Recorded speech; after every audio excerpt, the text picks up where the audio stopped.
Tonight, I take you back to the Tinker v. Des Moines case.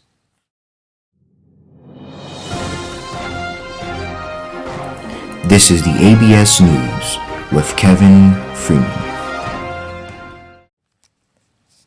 Good evening. Tonight we start in Des Moines, Iowa, where almost 44 years ago, a woman by the name of Mary Beth Tinker and her brother were suspended from school because they wore 2-inch long armbands. Kevin Freeman has more on the story. In 1965, John and Mary Tinker, along with their friends, planned to wear 2-inch long armbands to school to protest the Vietnam War. When the school heard about their plans, the school created a policy prohibiting students from wearing the armbands to school. If a student was found wearing an armband, they would be asked to remove it. And if they refused to remove the armband, they would be suspended from school until they chose to take the armband off. The Tinkers decided to wear the armbands anyway, and when the teachers asked to take them off, they refused. And as a consequence, they were suspended from school. Their father, Joseph Tinker, decided to sue the school because he thought the school violated his children's First Amendment right.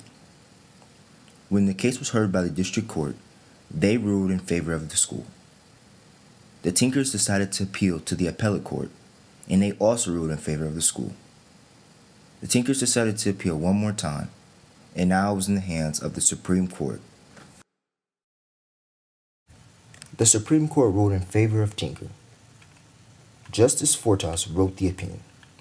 In the opinion, he states, clearly, the prohibition of expression of one particular opinion, at least without evidence that is necessary to avoid a material and substantial interference with schoolwork or discipline, is not constitutionally permissible.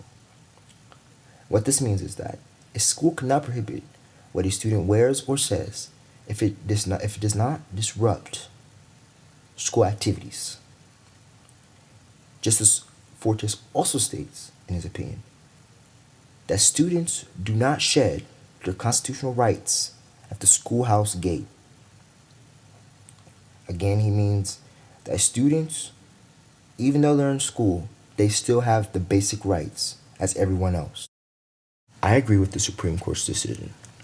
I do not think it is right to prohibit a person from wearing an armband just because you think something bad might happen. The Tinkers were using passive speech. It did not cause a disruption to school activities. And like Justice Fortas said, students do not shed their constitutional rights at the schoolhouse gate. And so students should be able to express their opinion about a war. And if they do it passively, it should not be prohibited under the First Amendment of the Constitution. Another reason I agree with the Supreme Court's decision is that the armbands did not cause a disruption to school activities. Everything at the school functioned the right way, and the Tinkers used passive speech. They weren't out there holding up signs.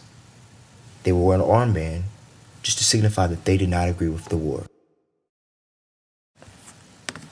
Tinker v. Des Moines has become a very influential case when it comes to the First Amendment in schools.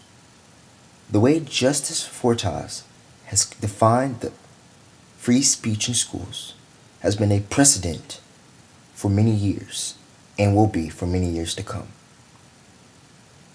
Tinker v. Des Moines has been a case that has ensured students the right to free speech in school as long as it does not affect or disrupt school learning. Kevin Freeman, ABS News, Des Moines, Iowa. That is the ABS News for tonight. I'm Kevin Freeman. And for all of us at ABS News and around the world, have a good night.